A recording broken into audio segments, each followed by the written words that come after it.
Welcome to all in course Fundamentals of Behavioral and Social Science Research, and we are dealing module 12 referencing, and under this today we are going to deal plagiarism. Plagiarism, the concept is very essential and important in the present scenario because without understanding the concept plagiarism, you cannot proceed in the field of research and academic writing, because it gives you understanding that what is the concept of plagiarism and how it is useful in your academic writing. So after this session, you be able to understand what constitutes plagiarism, identify different types of plagiarism, recognize the importance of academic integrity, and apply strategies to avoid plagiarism through proper citation and paraphrasing. तो सबसे पहले ये ज़रूरत है कि समझें आप कि व्हाट इज़ प्लेगरिज्म, और प्लेगरिज्म की जब बात करेंगे तो plagiarism is the act of presenting someone else work, ideas, expression और data as your own without appropriate acknowledgement. जब आप किसी के द्वारा प्रतिपादित कॉन्सेप्ट को बिना उसको एक्नॉलेज किए हुए आप उसके थ्रू डेवलप कॉन्सेप्ट या उसके द्वारा किए गए कार्य, उसके विचारों, उसके एक्सप्रेशन को आप अपने काम में यूज कर लेते हो और उसको एक्नॉलेज भी नहीं करते हो, तो it means it is a concept of plagiarism, and ये एकदम एकेडमिक चोरी के रूप में जानी जाती है। तो यहाँ पे जो कॉन्सेप्ट है कि हम किसी की जो वर्क है उसको उठा लिया और उठा के अपने नाम से पब्लिश कर दिया या अपने राइटिंग में उसको यूज कर लिया, तो अगर ऐसा हम करते हैं तो that is known as a plagiarism, and it is very considerable in the academic writing. So therefore it is the act of presenting someone else's work, ideas, expression or data as your own without appropriate acknowledgement. हम उसको कह सकते हैं कि acknowledge भी नहीं कर रहे हैं और उसके काम को हम अपना बता रहे हैं, तो ये एक तरीके की बहुत ही ब्लंडर है, और ये ब्लंडर इसको कह सकते हैं कि ये ऑफेंसिबल हो जाता है और आपके लिए प्रॉब्लमेटिक हो जाता है। Who is doing like this.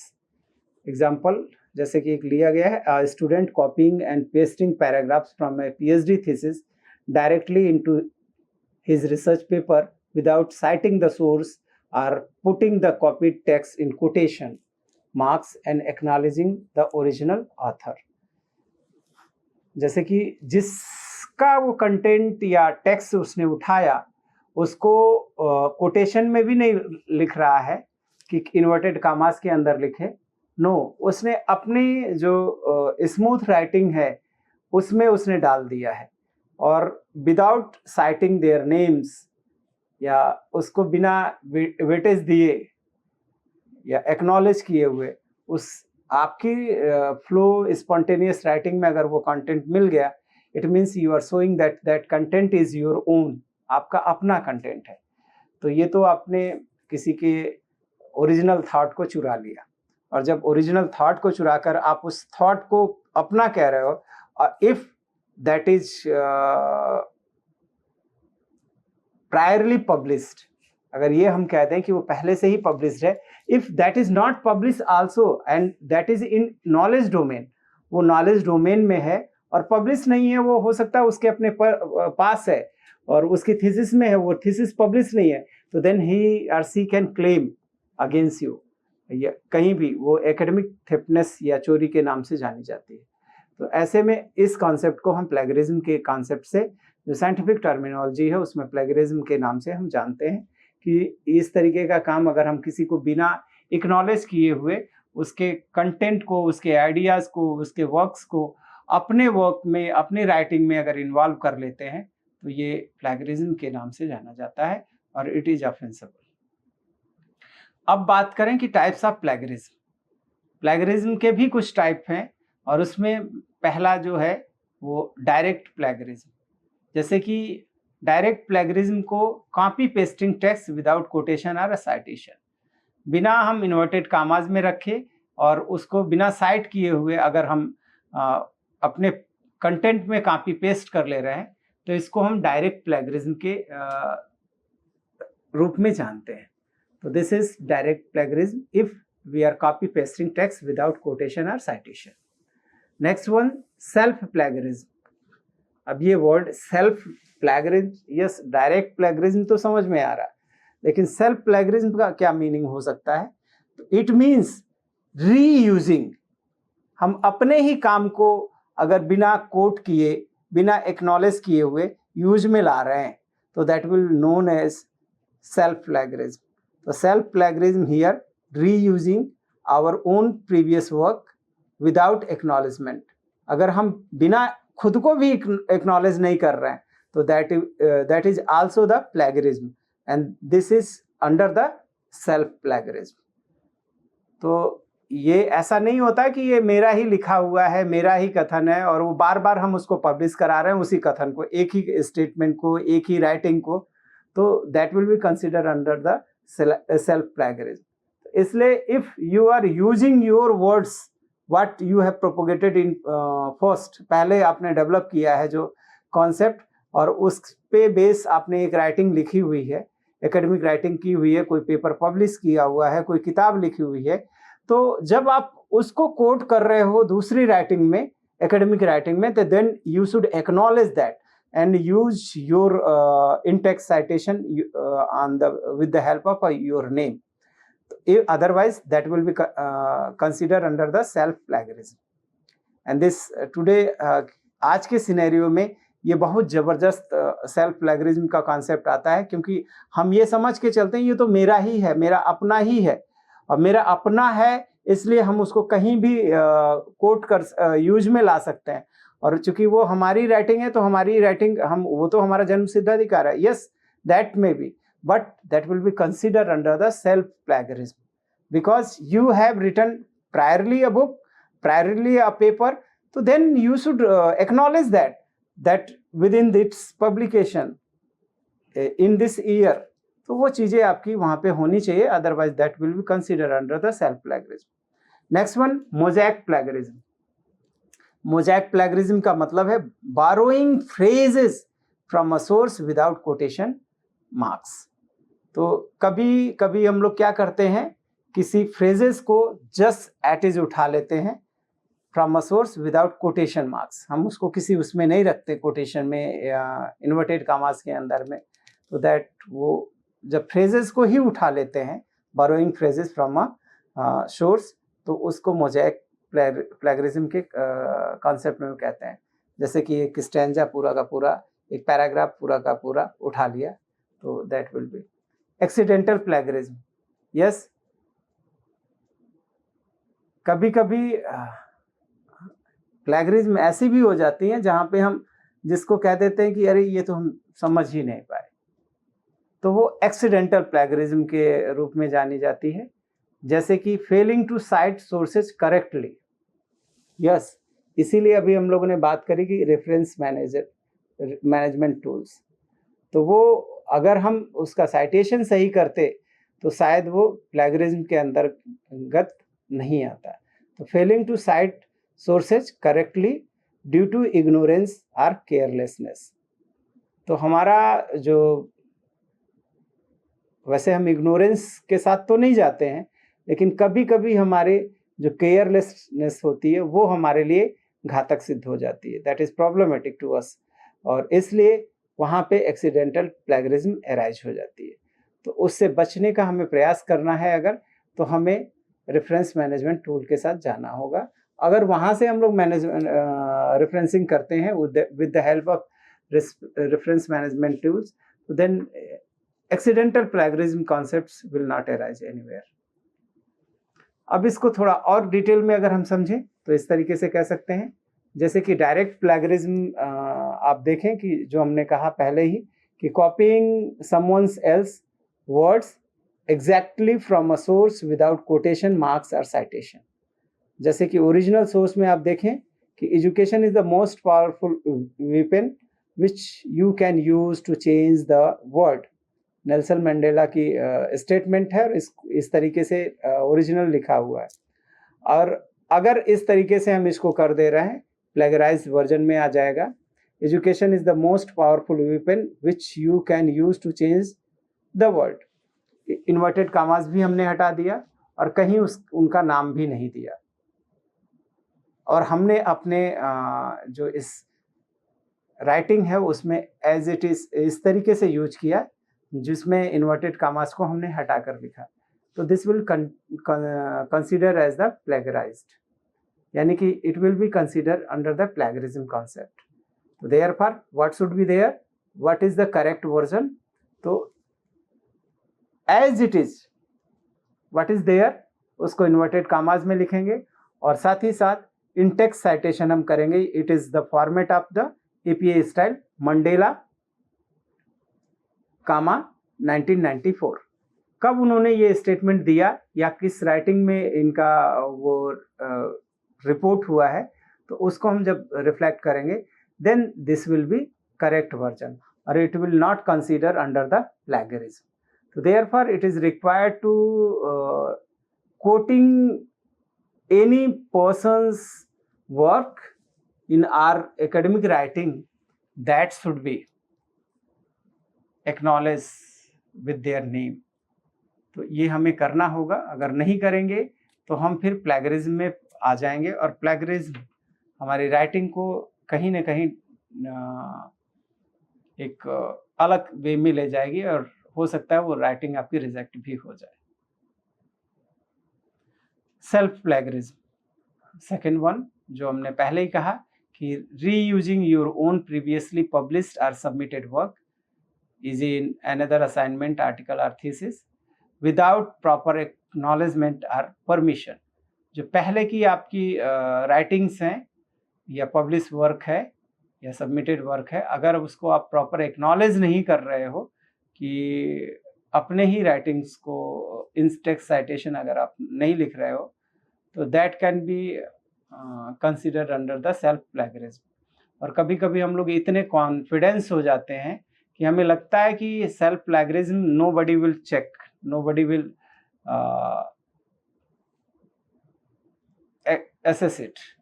लेकिन कई बार कुछ ऐसे लोग मिल जाते हैं जो आपकी पहले की भी कह सकते हैं कि राइटिंग्स, एकेडमिक राइटिंग्स को पढ़ा होगा और सेकेंड टाइम भी पढ़ रहा है, तो हो सकता है उस पर कि ये तो पूरा का पूरा आपने अपने कंटेंट को ही फिर रिपीट किया हुआ है, ये आपकी फाइंडिंग्स पहले से ही एग्जिस्ट में थी, उसी को आधार बना के फिर दूसरा राइटिंग कर दिया, तो that can be harmful for your career. Here we can consider with the example, a student submit the same literature review for both his master's dissertation and a new research article, so without disclosing that it was used before। तो ये नहीं बताया कि ये पहले भी इस जगह पे यूज हुई है, तो वो हमें एक्नॉलेज करना होगा कि what we have done in previous, and on the basis of that we are proceeding with this concept।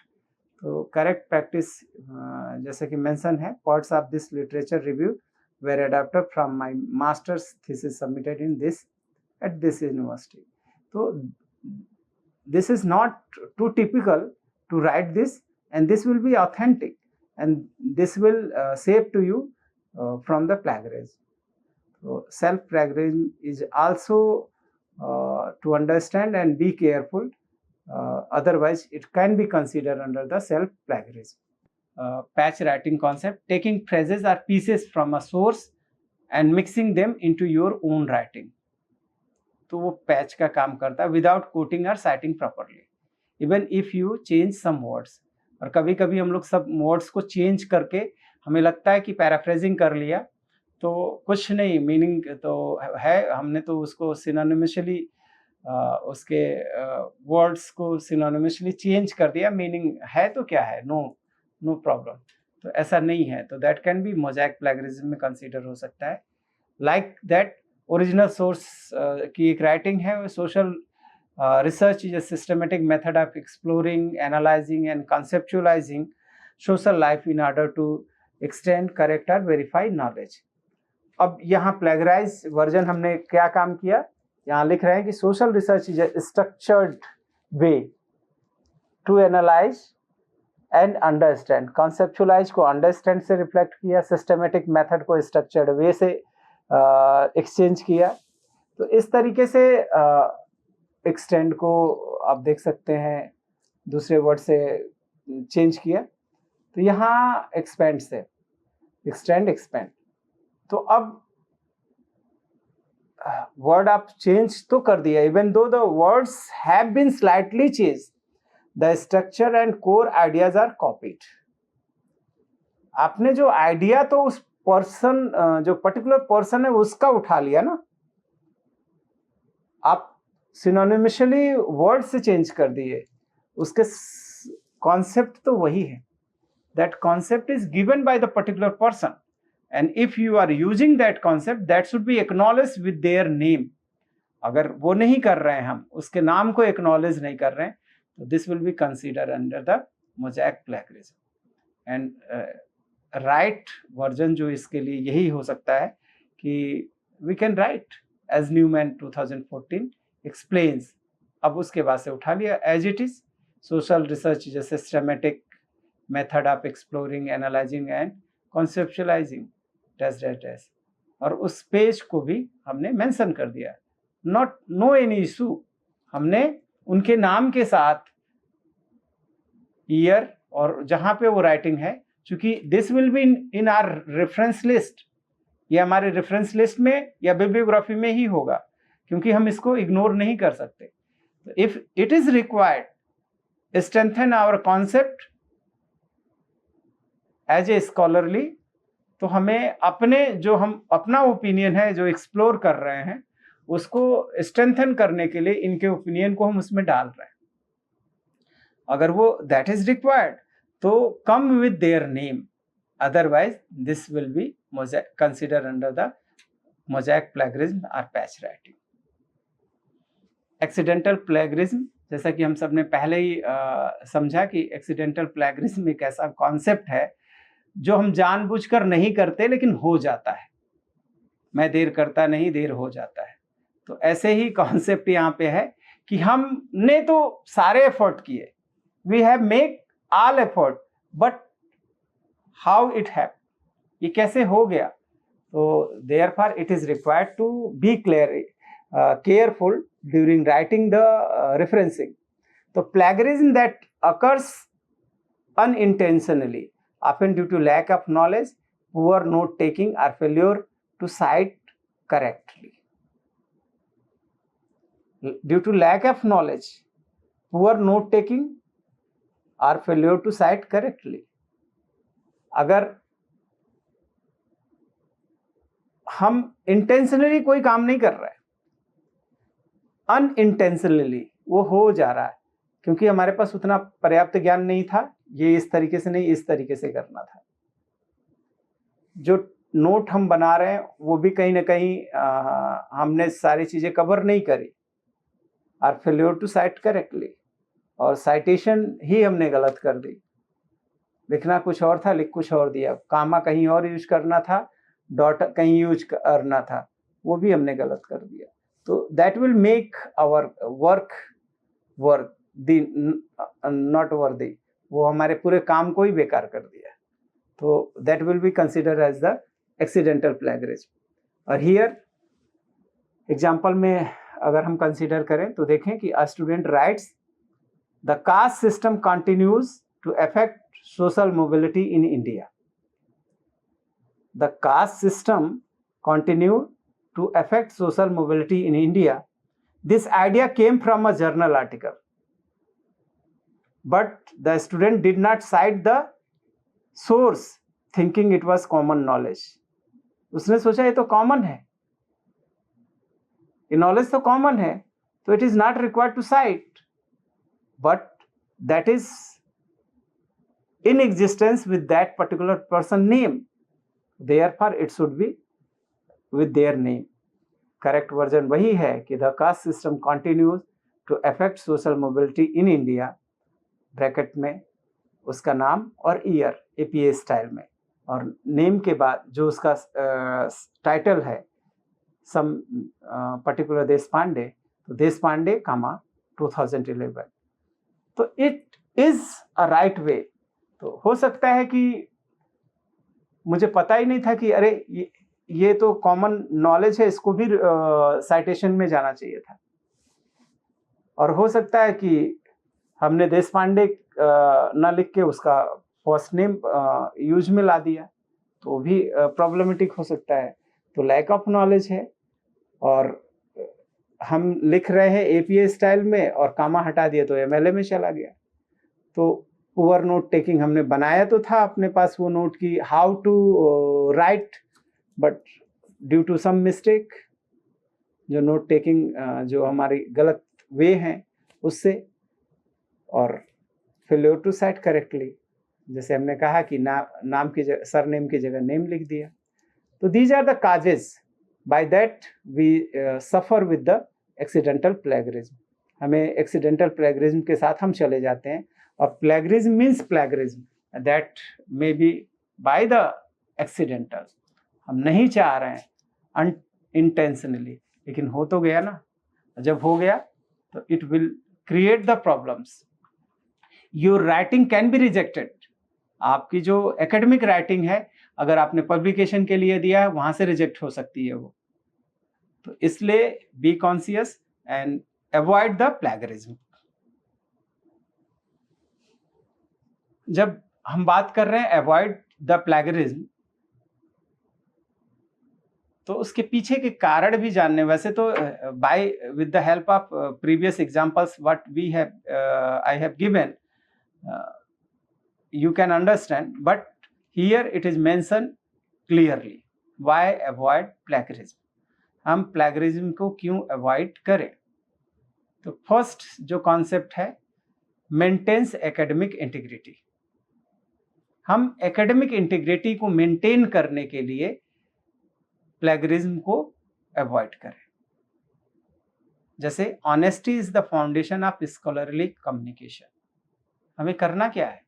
हम जो पा रहे हैं जिस तरीके से उसको रिपोर्ट करना है, और with the help of evidences. तो इसलिए इंटीग्रिटी, एकेडमिक इंटीग्रिटी को बनाए रखने के लिए प्लेगरिज्म को अवॉइड करें। दूसरे के काम को अपना काम ना कहें। दूसरे के अगर वर्क को you are reporting in your own work, then you should give the credit. अगर आप क्रेडिट देंगे तो it will be good, and you will never be in problematic situation.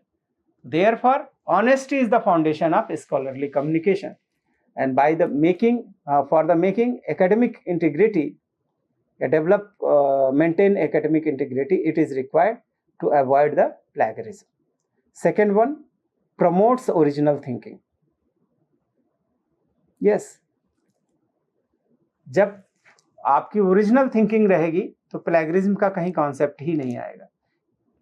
तो देयरफॉर इट इज रिक्वायर्ड कि आप original thinking के साथ जाएं, और जब प्लेगरिज्म को अवॉइड करेंगे तभी आप ओरिजिनल थिंकिंग के साथ जा सकते हैं। तो helps you think critically and develop your own argument. हम अपने जो इनसाइट को यूज करेंगे और क्रिटिकली थिंक करें, और अपनी जो आर्गुमेंट्स हैं खुद के विकसित करें, दूसरों के सहारे क्यों। अगर दूसरों के सहारे चल रहे हैं तो हम उनको क्रेडिट भी दें। Next, builds credibility. यस, हमें क्रेडिबिलिटी को बनाए रखना है। क्रेडिबिलिटी अगर प्लेगरिज्म को अवॉइड करेंगे तभी क्रेडिबिलिटी बन के रहेगी, या वहाँ पे क्रेडिबिलिटी एग्जिस्ट करेगी। जैसे acknowledging others work strengthen your academic voices.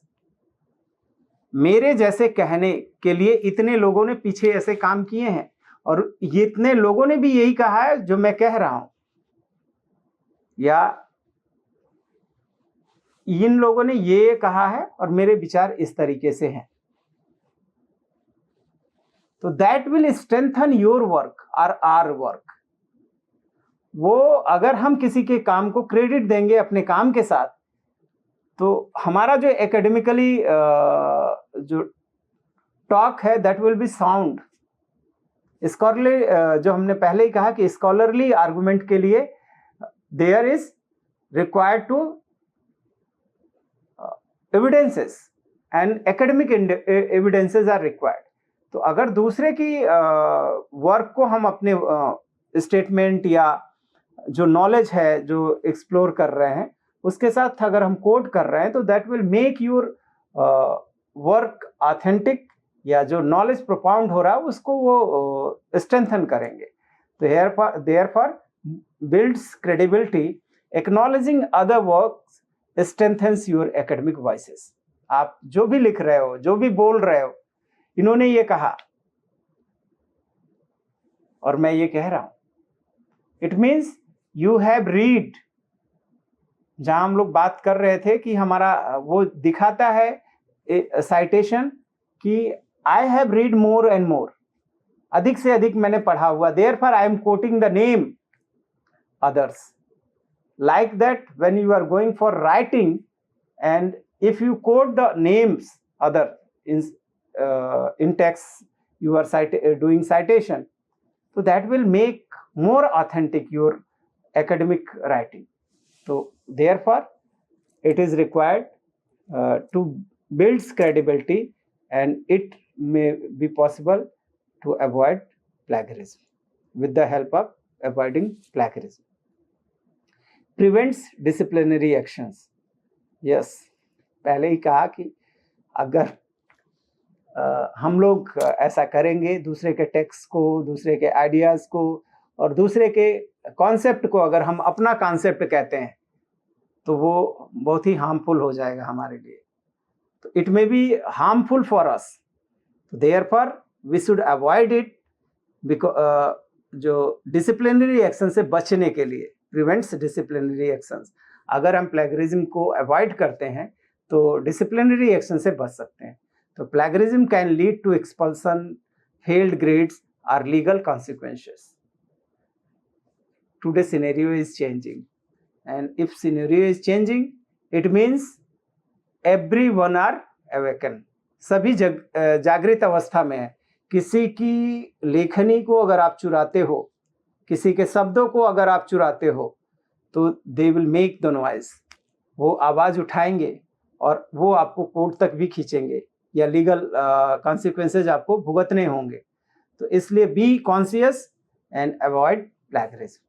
तो therefore it is required that you strengthen your writing by avoid plagiarism. Levels of plagiarism.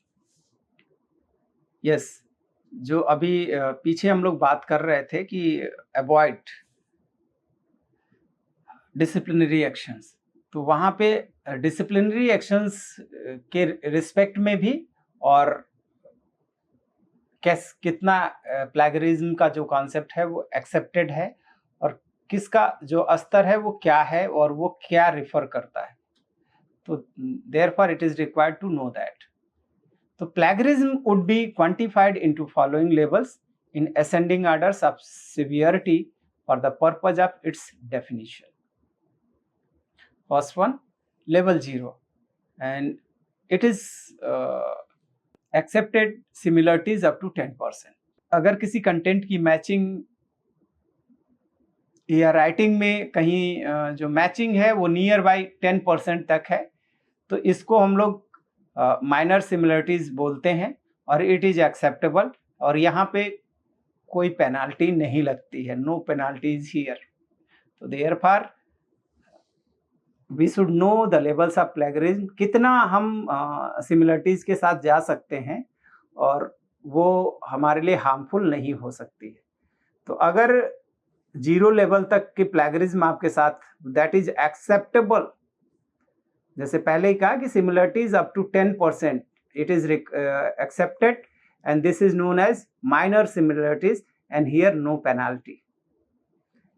जो फर्स्ट लेवल तक का एक्सेप्टेबल माना जाता है और इसको माइनर सिमिलरिटीज के रूप में एक्सेप्ट किया जाता है और यहाँ कोई पेनाल्टी नहीं है। But level 1 similarities above 10% to 40%। 30% का जो मार्जिन बीच का रखा गया है, 10 to 40, 10% एक्सेप्टेबल है, लेकिन 10 to 40 यानी कि एक्सीड जैसे किया तो दैट विल बी हार्मफुल। उसके अभी आगे काजेस देखेंगे, इफेक्ट देखेंगे। Level 2 similarities above 40 to 60% and level 3 similarities above 60%। तो ये 4 लेवल बने हुए हैं, जिसमें level 0, level 1, level 2 and level 3। Level 0 में 10% तक up to 10%, level 1 similarities above 10 to 40%, level 1 10 to 40%, level 2 similarities above 40 to 60%, level 3 similarities above 60%. So this what will be their consequences and what are the penalties there? तो यहाँ पे जो हम plagiarism के concept की बात कर रहे हैं, तो वो देखिए कि कितना घातक है हमारे लिए, how much harmful for us. तो level 0 similarities up to 10%, no penalty. Level 1 similarities above 10 to 14%, such students shall be asked to submit a revised script within a stipulated time period not exceeding 6 months। और ये भी उसको penalty ये होता है कि जो भी कंटेंट आपने सबमिट किया उसको तुरंत आपको चेंज करना होगा, उस रिवाइज स्क्रिप्ट के साथ आना होगा, तो आपकी पूरी राइटिंग फिर चेंज हो रही है। तो ये एक पनिशमेंट ही है, ये आपके साथ पेनाल्टी ही है, और with in the stipulated time. और वो स्टिपुलेटेड टाइम यूनिवर्सिटीज या जो बोर्ड ऑफ एग्जामिनर्स या पैनल्स वो कितना आपको दे रहा है, तो that will be make the challengeable situation, problematic situation. तो why go with that. Second one जो थर्ड लेवल है, और थर्ड पॉइंट लेवल 2 जिसे कहते हैं, पहला लेवल 0 है, level 1 and level 2। Similarities above 40 to 60%, such student shall be debarred from submitting a revise script for a period of 1 year।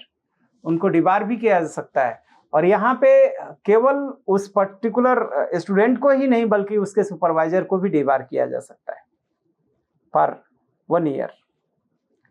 And level third similarities above 60%, such student registration for that program shall be cancelled।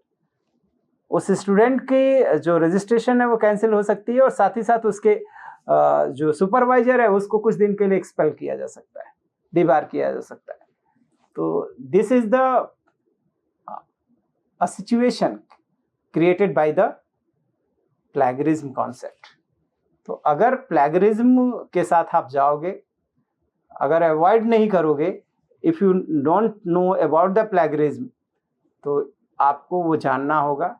आप किसी के content को as it is उठा नहीं सकते, और as it is क्या, paraphrasing के रूप में भी नहीं उठा सकते। उठाते हो तो उसको एक्नॉलेज करना होगा, और एक्नॉलेज करने में कोई बुराई नहीं है, लेकिन वही होता है कि ओवर साइटेशन नहीं होना चाहिए। जब सब कुछ ओवर साइटेशन के थ्रू चला जाएगा तो वहाँ पे आपका जो ओरिजिनल थिंकिंग कुछ भी नहीं रहेगी, ओरिजिनल वर्क कुछ भी नहीं रहेगा। तो ऐसा नहीं है कि सब कुछ दूसरे का ही साइट करते जाएं, तो प्लेगरिज्म से तो बच जाएंगे, but that work will not be authentic और ओरिजिनल। तो therefore it is required to avoid the plagiarism and go with the original work. तो जो पेनाल्टीज हैं उनसे भी आप बच जाएंगे, और उसके साथ नहीं जाएंगे, और आपका वर्क इफेक्ट भी नहीं होगा, और you will get the degree और for what purpose you are doing your work, that may be fulfil. Penalties in case of plagiarism in academic and research publication, जैसे इसको थोड़ा सा और क्लियर किया गया है कि लेवल 0 पे कोई पेनाल्टी नहीं है। लेवल 1 जहाँ 10 to 40% सिमिलरिटी है, shall be asked to withdraw, जैसे पब्लिकेशन के लिए जब जा रहे हैं तब उस कंडीशंस में। तो penalties in case of plagiarism in academic and research publication, पहले तो थीसिस की बात हो रही थी। तो अगर लेवल 1 की सिमिलरिटीज आ रही है तो वो कह सकते हैं कि यू विथड्रॉ योर मैन्युस्क्रिप्ट, आप अपना हटा लें। लेवल 2 में similarities above 40 to 60% shall be asked to withdraw manuscript and shall be denied a right to 1 annual increment. और वो अगर आपके यहाँ कम्युनिकेट कर देंगे तो शायद आपका इंक्रीमेंट भी रुक सकता है। Shall not be allowed to be a supervisor to any new masters आपको सुपरवाइजर भी अलाउ नहीं होंगे किसी masters, MPhil, PhD students scholar for a period of 2 years। तो इस तरीके से यहाँ पे नेक्स्ट वन, अगर लेवल 3 की बात हो रही है, 60% shall be asked to withdraw manuscript, shall be denied a right to successive annual increment and shall not be allowed to be a supervisor to any new masters, MPhil. तो इस तरीके से आपको अगर प्लेगरिज्म के कॉन्सेप्ट में फंसते हैं तो ये प्रॉब्लम्स आपके साथ इंक्रीमेंट के साथ भी, अगर जो वर्किंग पर्सन्स हैं तो वो प्रॉब्लमेटिक हो सकती है। Strategies to avoid plagiarism. अब हमें बात करनी है कि how we can avoid plagiarism, तो हमें जानना बहुत इसेंशियल है। First one, understand and plan. आप चीजों को समझें सही से एंड उसके अनुसार योजना बनाएं। Begin with clear research questions and maintain a research log to track your sources. आपको प्लानिंग के साथ मूव ऑन करना होगा और maintain a research log to track your sources. आपको अपना रिसर्च लॉग बनाना होगा कि कहाँ कहाँ से आप चीज़ों को कैप्चर कर रहे हैं या वहाँ तक वो नॉलेज को इवॉल्व कर रहे हैं, तो वो सोर्सेज आपको डेवलप करके लॉग में रखना होगा। फिर effective paraphrasing, read and understand the idea, rewrite using your own language and sentence structure. आप उसको अपने भाषा में और अपनी जो सेंटेंस स्ट्रक्चर है उसमें विकसित करें। And cite the source even if it is paraphrased, no issue. आप अपने शब्दों में लिखें लेकिन यू साइट देयर नेम। तो अगर उस सोर्स का आप साइटेशन कर दे रहे हैं तो कोई इशू नहीं होगा। तो इफेक्टिव पैराफ्रेजिंग के साथ जाएं तो प्लेगरिज्म मिनिमाइज हो सकता है। जैसे कि education is the most powerful weapon which we can use to change the world, पहले ही हम लोगों ने बात की। और learning is a key tool for driving global transformation. Yes, हमने उसी को चेंज करके पैराफ्रेज करके लिखा, लेकिन we should give the name that will make your work more sound. आपका ही काम और गुणवत्तापूर्ण बनेगा क्योंकि you are quoting the name of Nelson Mandela, that is a renowned personality, on their ideas you are moving. आप उसके विचारों के आधार पे आगे मूव ऑन कर रहे हैं। तो इसलिए ये रिक्वायर्ड है कि you should quote the name and quote the your content what you are presenting there with in the inverted commas. तो पैराफ्रेज्ड ही है, आपने चेंज कर दिया, लेकिन अगर उनके नाम को आप अगर वहां कोट करोगे तो it will be more credible. आपका जो राइटिंग है वो क्रेडिबल हो जाएगा और वो लोग उसको पढ़ने के लिए और भी क्यूरियस होंगे कि इसमें इतने लोगों के विचार को सम्मिलित किया गया है। Therefore it is required to avoid use quotation and citation. Use quotation marks for direct quotes, जो भी है उसको इन्वर्टेड कॉमास के अंदर लिखें। And follow a referencing style consistently. जिस भी पर्टिकुलर स्टाइल को आप रेफरेंसिंग के लिए जा रहे हैं उसके साथ कंसिस्टेंटली बने रहें।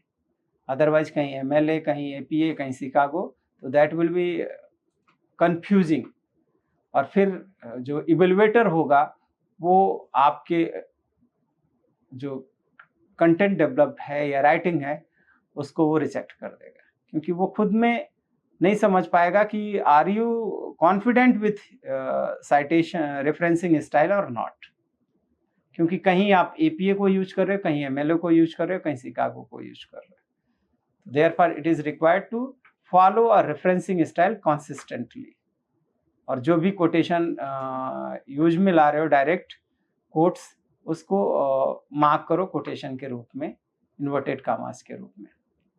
यूज प्लेगरिज्म डिटेक्शन टूल्स, या आप जो प्लेगरिज्म डिटेक्शन टूल्स को प्रयोग में लाकर आप अपने कंटेंट की प्लेगरिज्म को चेक कर सकते हो और you can revise your content by self. Tools like Turnitin, Grammarly, Quillbot, copy escape can help check similarity. तो ये इन plagiarism detectors tools के साथ आप जा सकते हो और you can avoid the master referencing. Yes, include all used sources in a bibliography. जितना भी कंटेंट आपने रीड किया हुआ उसकी बिब्लियोग्राफी में आप लिस्टिंग कर दो. And practice in text citation as per the required academic style. आप उसकी प्रैक्टिस करो. और यहाँ पे हम ये भी कह सकते हैं कि आप मैनेजमेंट रेफरेंस मैनेजमेंट टूल्स के साथ भी जा सकते हो. Time management and note taking. Start early to avoid last minute copying. और इसीलिए पहले से रेफरेंस कार्ड बनाने की बात करी जाती थी कि जैसे जिस चीज़ को जहाँ से रीड करो उसका एक रेफरेंस कार्ड बना लो. और जिस स्टाइल में आप लिख रहे हो, तो हम लोग को ज़रूरत है आजकल हम APA स्टाइल में जहाँ हम बात करते हैं तो उस स्टाइल में बनाकर और आप कार्ड को अरेंज करके रख लो. या एक कहीं भी और ऐसे भी डालते जाओगे और कि A to E तक का एक में रखा, F से इतने तक का 5 बॉक्स में बना लिया, उसको अरेंज करके फिर लगा लेंगे. तो दैट अगर वो स्टाइल आप अपना रहे हो तो टाइम मैनेजमेंट में भी उसको आपके लिए आसान हो जाएगा. तो start early to avoid last minute copying. Maintain detail notes including page number and sources. तो डिटेल नोट्स आप डेवलप कर लो और उसको रेफरेंस कार्ड पे लिख लो. अदर मिसकंडक्ट की बात करें अगर प्लेगरिज्म के रिस्पेक्ट में, तो डुप्लीकेट पब्लिकेशंस कभी कभी हो जाते हैं. तो पब्लिशिंग द सेम और similar content in multiple journals without proper disclosure, ये हमसे हो जाता है. एक ही कंटेंट को बेस बनाकर कई राइटिंग्स भी हमारी चली जाती हैं. ये दूसरी जगह दिया, दूसरी जगह दिया, कहीं से पब्लिश हो गया, कहीं से नहीं हुआ. तो submitting the same articles in 2 journals at the same time और republishing a previous paper as a new work, तो ये मिसकंडक्ट में आता है. तो इसको से भी हमें अवॉइड करने की ज़रूरत है. सलामी स्लाइसिंग एक वर्ड यूज हो रहा है जिसका मतलब है कि breaking a large study into several small publication unnecessarily. क्योंकि आज हम लोग का ट्रेंड बन गया है कि हम ज़्यादा से ज़्यादा पब्लिकेशन अपने दिखाएं, तो एक जो की कॉन्सेप्ट था उसी को ब्रेक करके वेरियस एस्पेक्ट पे हम उसको तोड़ देते हैं. तो breaking a large study into small publication unnecessarily to increase the number of publications rather than reporting the study as a whole. हम स्टडी को होल के रूप में ना रिपोर्ट करके बहुत ही आइस ब्रेक करके उसको छोटे छोटे टुकड़ों में तोड़कर प्रेजेंट करते हैं. तो publishing each phase of a multi page study in separate papers without cross referencing और साइंटिफिक जस्टिफिकेशन. तो यहाँ पे जिस स्टेज की है उस स्टेज की पब्लिश कर दिया, हमारे 4-5 पेपर बन गए और उससे कुछ रिफ्लेक्शन नहीं आ रहा. तो that is also a misconduct, consider as a misconduct. Fabrication, creating false data और results and presenting them as real. ये टफ काम होता जा रहा है.